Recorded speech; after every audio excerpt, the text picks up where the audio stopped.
Oh, yeah. Gonna get into some server-side Swift today. Oh, man. It's your boy Kilo Loco. And as you can see, we're getting into Vapor 3 today. I'm gonna get you up and running, show you how to become a server-side Swift Mr. Backend Developer, or Mrs. or Miss. Hey. And yeah, we're gonna be getting into it right now. So the tools we're gonna be using are Xcode 9, Swift 4, Vapor 3, and the terminal.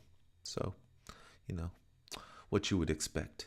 And the skill level, I have set this to beginner because all you really need to do is know how to be familiar with terminal, know how to change directories, just type stuff in, stuff like that. If you've used Cocoa Pods or, just a source control with Git, then you'll be fine.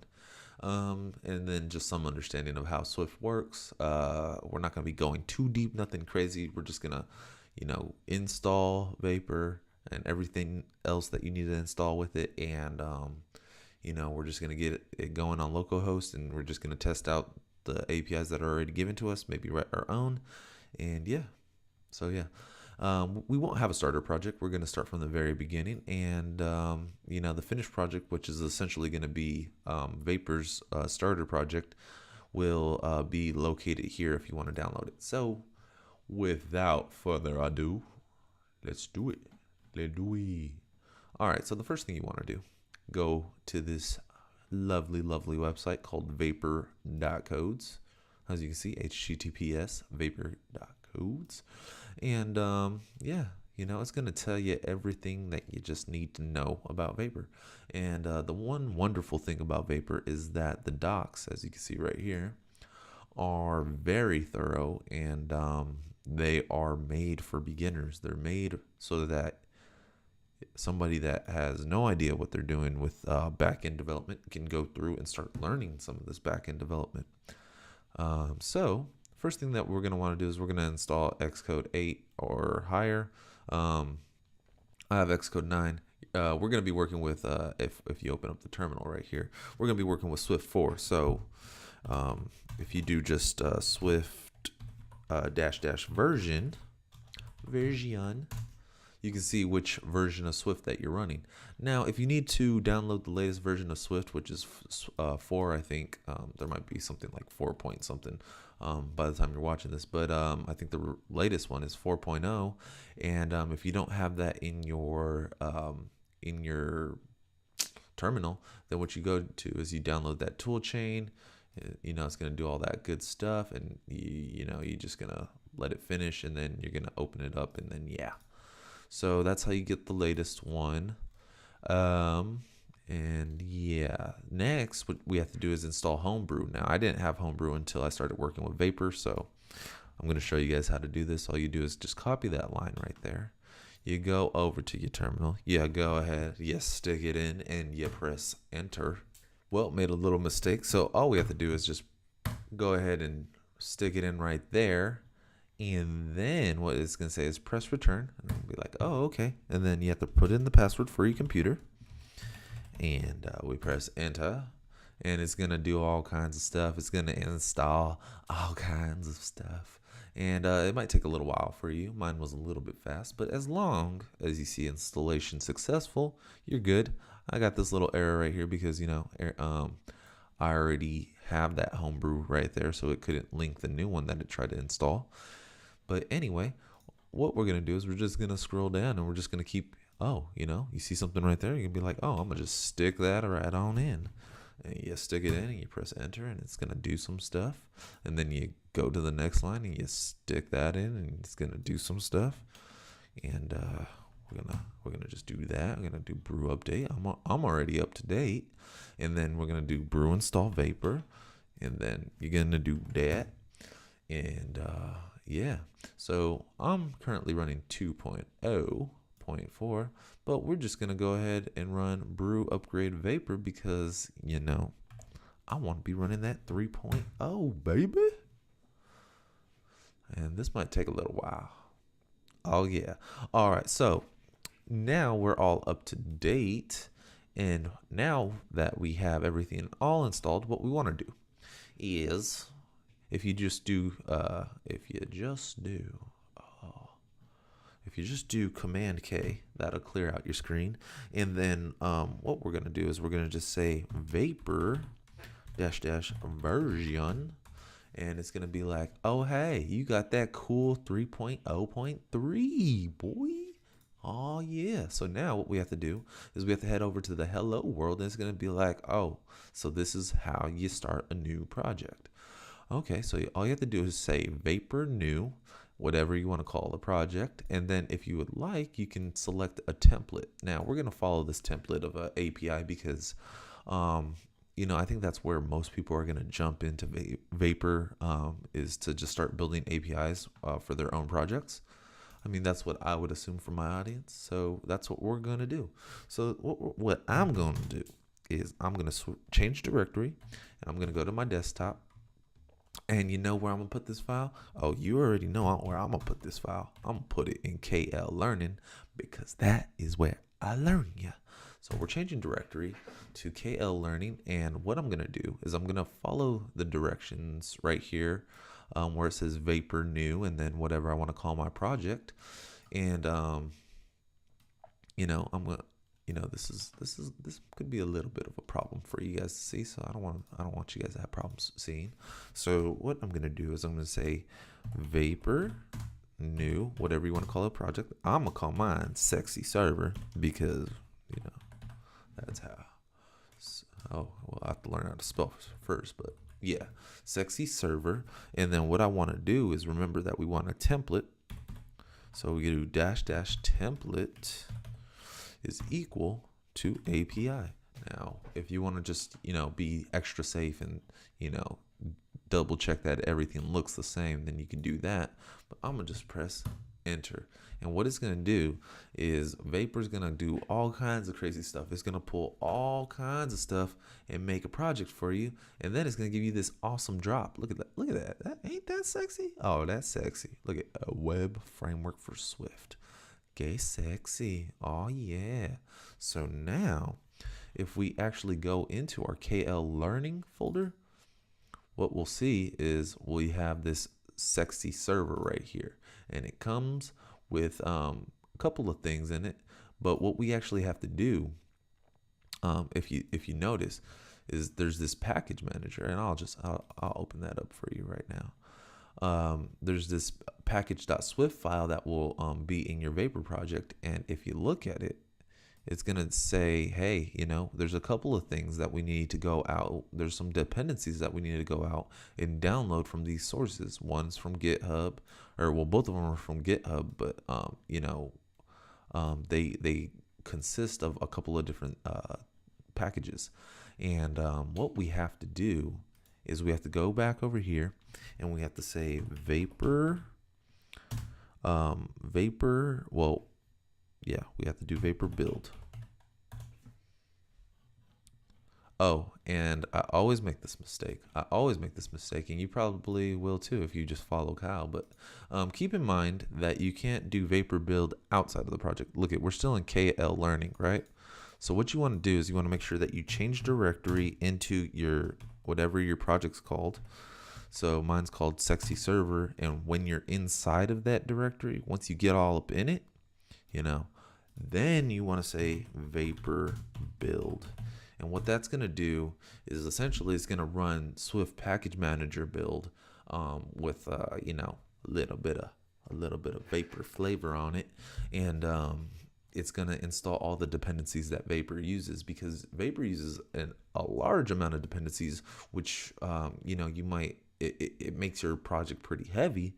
But at the same time, it also makes your project it makes it super easy for you to start getting up and running and writing APIs without having to do hardly anything. So it's freaking crazy, and it's amazing. Now, if you got this, you're gonna be here for a while. Unless you got an awesome MacBook Pro, which I don't. I got the 8 gigs. Or a iMac Pro. So yeah, just wait for it. All right. Oh boy, man, that took a long time. All right. So And the first build is always the longest, so yeah, it shouldn't be too bad after that. All right, so next, after we do Vapor build, what we can do is Vapor Xcode, and what that will do is it's going to create an Xcode project for us so that we can open it up in Xcode, and then you get that autocomplete and all that other stuff. Now, if you're running on Linux and you want to stick with like Ubuntu or stuff like that, or you want to stay in the terminal, then you don't have to do the Vapor Xcode if you're going to be using like Linux and like something like Atom or Sublime or Brackets or some other text editor other than Xcode. But if you are using Xcode, then yeah, you have to do that. So, select the run scheme to run an open Xcode project. You betcha. And what I'm going to do real quick is make sure that, yeah, you got it on medium so y'all can see it. So, as you can see, look at all these dependencies all up in there. Oh yeah, that's quite a bit. Now, like I said, it makes your project pretty big. But the awesome thing about Vapor is it is by far the easiest server-side Swift framework to use, by far. I've tried out the other two big ones, which are Katura and Perfect, and trust me, Vapor is the way to go for ease. After you know all your web development stuff, then maybe those other ones are a better choice. But I personally prefer to do it like this. All right, so as you can see, I kind of did stuff before.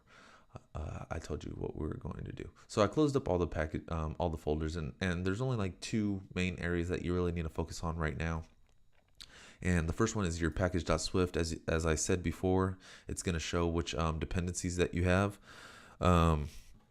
Obviously Vapor, and then Fluent, which I'll talk about in a different video. But what it does is it gives you memory type persistence with a SQLite, which isn't supported on all servers or backend environments. So that might not work for your backend environment, but it will work whenever you're testing and stuff like that. And it also lets you talk to different databases like MySQL or MongoDB and things like that with a lot of ease. But like I said, we'll talk about that in a different video. So this is just your main package manager. This is kind of like the pods area of your Cocoa pods. So that's all you kind of really need to know. And then over here we have in our app, we have two folders right here. We have app and run. Now the main is actually what's calling all the functions, and all the functions are essentially global. And the main is calling all the stuff that's going to actually be in the app folder. So you see, config, and then it has a try config.setup, and everything throws in Vapor. Just keep that in mind. And like if you wanted to see like where the config is at, you go to setup, and then it's right here, config setup, and then that's the function config setup right here. So you don't really need to know too much about this. Like you should definitely come over here and kind of start exploring and start looking at some of this stuff, but you don't need to have a full understanding of this stuff to get up and running and start playing with Vapor and like building little APIs and things like that. So the main is just like that's where all the functions are called to when you actually press run, and it has all the boilerplate put in there for you. You don't have to worry about any of it. All right, so I'll talk about the controllers and the models real quick, and the routes. So first thing that you want to do is you want to where do we want to go? Okay, we'll go to models because that's kind of universal. A model is just like an object, just like a struct or a class that you would use in front-end iOS development or any other, most other object-oriented programming languages. And there's some setup that's automatically done here. You don't need to understand all this to get up and running. Like I said, this is another topic that's for another day. We're just trying to get up and running. But just keep in mind for the future that when you're working with Vapor. Most of the time you're going to be working with classes, not structs. You can have structs, but most of the time you're going to be working with classes, and that's just because you want a subclass from this model object, which is part of Fluent. And like I said, we'll go over that later. Controllers are not like view controllers. They're controllers like that handle your responses and things like that. That's a little bit of a deeper topic. Once again, different video. And we'll cover how to do like all the different types of requests and what all this stuff means. But if you just kind of play around in here, you can kind of see like it's telling you what's going on at each line. The documentation for Vapor is amazing. So the only thing that we're really going to cover today is just the routes, and this is just essentially the APIs. These are the APIs that you're calling, the endpoints that you're calling, and as you can see, it's like there's a get. They're all gets right here, and if we just do if we do get, and if we have an endpoint which is going to be like our local host, and we do /hello, this is the code that's ran, and it will return some JSON with hello world. So let's go ahead and try that out so that you guys can just actually see what's going on. So what we're going to do is we're going to go up here to our schemes area. We're going to click on it. We're going to go all the way down to run, right? And what we're going to do is we're going to make sure that you choose my Mac. This is if you want to run through Xcode. You can do it through the terminal too, but I personally prefer to do it through Xcode. And this will take a long time. This is going to take a long time to build, especially the first time around. But after that, it should be relatively quick after that. Oh yeah, so it finally said build successful, and the normal output, what we'll do is we'll move this white little box out the way, and this is going to be your normal output for Vapor until we start going into security and working with crypto and things like that, and changing up your cipher key, which is here. So this is essentially the normal output. So if you see all this and it says starting server on 8080, that means that what you can do is if you go to the browser, right, and we open up a new tab, see brand new tab, and you just type in 0.0.0.0:8080, that's your local host, and you press enter. Well, they don't have anything on this page, but if we were to type in a path, which if we look at our Vapor, if we do hello, then this code will execute. And also something to note is that you'll also get, it will tell you which path is being called whenever it gets hit. So if we do hello, we're going to get hello world. You see that? Bam, look at that. And then if you also notice, bam, we did get hello, which is get and then hello. There we go. Yeah, guys. So now if we do plain text, which is right here, it's just saying /plain text, which is pretty cool. And we just, go back and we say, bam, plain text. And we're like, ooh, hello world, with that exclamation point, because it's super duper sexy. And what about info? We want to see that info though. So what we do is we just put in that info, and we're like, ooh, check that out. That was a get method. And it's on that URI right there. All that good stuff. Yeah. And then the last one that we have is description. So let's check that out too. Yeah. So if we go ahead and do this, and we do description, and it says the same thing. It's the same thing, but just a little bit different. So they're just kind of showing you that you can do it like a one-liner right here. As you can see, the code is essentially the same, right? Rec, it's just doing in and then returning, and you can just do one-liners if you keep your code nice and clean and solid. You can do one-liners like that. So we do have these posts, but we're not going to be working with posts. It gets a little bit complicated, and there's a lot of stuff that I really want to cover when I get there. But this is just essentially getting up and running. So what you want to do from here is you just want to experiment. Maybe copy some of this stuff right here, and we paste hello, right? But we don't want the same thing. Now we're doing we're creating a new sexy endpoint, and we want to create JSON, and kind of analyze what's going on right here. Play with it. Notice that JSON is a variable. We're setting it to a variable because when we do JSON.set, it's changing that actual object. So keep that in mind. And then also keep in mind that everything throws in Vapor. Just about everything throws in Vapor because you don't want your server to crash, because if it crashes, then nothing else works. So what it does is it tries, and then if you do something wrong, what will happen is it will automatically do error handling for you. Like, remember that if we do hello, right, and it does that, well, what happens if you spelled it wrong when you were doing it and you'd put hell? Well, it automatically gives you that 404 error. And that's a good thing because it's doing some of the error handling for you already. So just keep that in mind.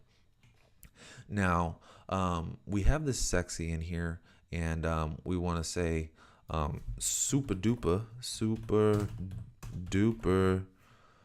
sexy man, and that's what we want our new little API to be. So if we wanted to do it from the terminal, what we can do is, well, first we want to stop, right? We're gonna want to stop running, right? And what we will do is, if we're going to do it from the terminal, and let's put this in a different screen, all we have to do is say Vapor build, and what it's going to do is it's going to go through, build everything that's in our Vapor project, and then after it builds it, then we can do Vapor run. But in the terminal, it takes a little bit longer, especially for my computer. It takes a little bit longer, and but we'll be able to see everything that's happening. Yeah, so another thing that I wanted to say is that we could have just simply pressed the play button or the run button in Xcode, and that would have had us working just fine. It would have built our new API, which is sexy, and it would have worked from there. But we're just gonna try it out in the terminal. Let's just try it out in the terminal. Let's see how that works, because you might be needing to switch over to Linux sometime, and you need to get up and running with Linux. So I'm just showing you how to do it with a different service. So you can still do this in Xcode, or you can do it in the terminal, and either way, it'll work. And one last thing that I want to say is that sometimes while you're writing code in Vapor, sometimes you'll notice that the autocomplete feature on Xcode it's no longer working, or it can't find the class that you're referring to. So what you're gonna have to do is you're gonna also have to do the Vapor build, just like we're doing, and that should get everything back and working for you. That should bring back the autocomplete for you. So just keep that in mind. It's something really important, something small but really important, and it will help you in your development. Well, at least when you're working with Xcode. All right, so Vapor's done building, so we're gonna do Vapor run, and it's gonna take a little bit of time, but not too long, and we'll see that this is gonna show just how Xcode shows. See, we get that same output like this. It's not secure, blah blah blah, cipher key, blah blah blah, but we are running on port 8080. So if we go back over here and we do, once again, let's just make sure that it's working by doing hello. So we got hello world, and then if we go over here, we can see that we got that hello right there, and I think I hit it twice on accident, so that's probably why it showed twice. But if we want to do /sexy, which is our new API, bam, super duper sexy man. Oh yeah. So it seems like it was running. It seems like it's doing it automatically whenever whenever it tags it. So let's see. Yeah. Okay. So I type in sex. There's nothing. We get an abort saying, "Oh, you know what? That's not like a real path." And it looks like it might be running twice on some of these, but overall, we're okay. So yeah, that's pretty much all you really need to know about Vapor. Um, what I want you to do is just go through. If this is your first time, just go through and kind of mess with these, and then see how you can make your own JSON. Because what you could do is you could just do try, and you can start making like your own users like this. You wouldn't want to do users like this specifically. Like we would say like user ID, and that would be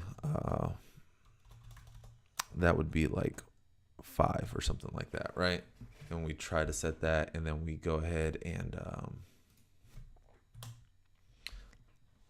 what we'll do is we'll go ahead and we'll do command period, and that will stop the server from running, and we'll do Vapor build, and it's gonna build again. It's gonna take a little bit of time, which is fine. And then after it's done building, you're gonna do that Vapor run. And that's just one of the things that you kind of have to be aware of, is that Vapor, it's going to take a little bit of time to build your project when you're working with Vapor or working with the backend. But yeah, and once it finally runs and we get our usual output, we can just go over here, and when we do Vapor Sexy, we'll see that we have our user ID, which is 5 right there. And then we have our super duper sexy man. So yeah, and as you can see, it's logging right there. So as you can see, that's just getting up and running with Vapor.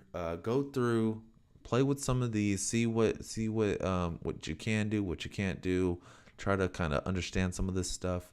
But that's just getting up and running. We're gonna be going through a lot more Vapor tutorials. Like, I know that this was a long tutorial just to do, hello world, but you got to start somewhere. And I didn't see any videos out there that really kind of covered how to just get all this stuff running, because there's a couple of steps, and luckily the Vapor documentation is really good, but it just seemed kind of scary, when you're jumping from iOS development to back-end development. So I'm going to take it step by step at a time, so be on the lookout for the extra Vapor tutorials. That's where I think I want to start specializing in, is Vapor, because backend's where it's at. Swift and backend, that's where it's at, baby. So that's where we're gonna be going. If you like the video, make sure you give it a thumbs up. Let me know what things that you guys want to cover in Vapor. We're gonna be diving into this get, what some of this stuff is meaning. We're going to dive into how to do the post, and what this whole entire structure of the data means. We're doing all that. We're going to be getting all that, baby. So just be on the lookout, because it's coming. Oh yeah, it's coming. All right, guys, keep coding passionately, play with your Vapor, and don't forget to subscribe. So yeah.